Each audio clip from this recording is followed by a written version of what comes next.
যদি একটি ভালো ফ্রেশ ভয়েসের মাধ্যমে ভিডিও শুরু হয় তাহলে তো 90% লোক ভিডিওটি সম্পূর্ণ দেখে। আর যদি ভিডিওটি এই ভয়েস দিয়ে শুরু হয় हेलो गाइस আপনাদের আমি এই ভিডিওর মাধ্যমে ভয়েস রেকর্ড করনা শেখাऊंगा। তাহলে তো নিশ্চিত 90% লোক ভিডিও থেকে এমনি চলে যাবে। তো এটা বলার একটাই কারণ হলো তোমার যে ভয়েস, ওইটাই হলো তোমার গ্রোথের একমাত্র কারণ। তো লোকেদের এখনো একটি ভুল ধারণা, ভালো ভয়েসের জন্য ভালো একটি মাইকের প্রয়োজন, কিন্তু এটি সম্পূর্ণ ভুল। মোবাইল ফোনের মাধ্যমে প্রফেশনাল ক্রিসমি ভয়েস রেকর্ড করা সম্ভব, যা আমি এই ভিডিওর মাধ্যমে আপনাদের দেখাবো এবং শিখিয়ে থাকবো। কিন্তু এডিটিং এর আগে তো ভয়েসটা রেকর্ডও করতে হবে।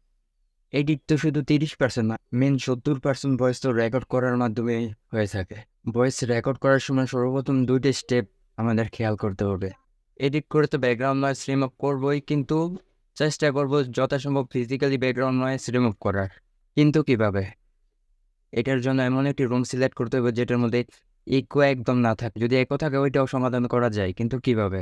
দরজা এবং জানালায় কাপড়টা নিয়ে দিন আর ঘরে কিছু জিনিস রেখে দিন। এইটার মাধ্যমে আপনার ভয়েস রিফ্লেক্ট না হয়ে সোজাসুজি মাইকে পৌঁছাবে। যদি আপনি মার্কেট এরিয়া সাইড এবং মেইন রোড এরিয়া সাইডে থাকেন তাহলে চেষ্টা করতে হবে খুব সকালে ভিডিও করার বা খুব রাতে। ওই টাইমে নয়েজটা খুব কম থাকে। ভয়েস রেকর্ড করার সময় অল্প করে পানি খাবেন আর ভয়েস ওভার দিবেন, এতে করে আপনার গলা শুকিয়ে যাবে না আর ভয়েসটা সুন্দর এবং ক্লিয়ার আসবে। চলুন লেক্সাস অডিও থেকে দেখে আসি কিভাবে ভয়েস এডিটিং করতে হয়। এই মুহূর্তে লেক্সাস অডিওর মধ্যে প্রবেশ করার পর আপনাদের দেখাবো কিভাবে লেক্সাস অডিও থেকে ভয়েস এডিটিং করতে হয়। স্টেপগুলো ফলো করুন যাতে আপনিও ভালো ভয়েস এডিটিং করতে পারেন।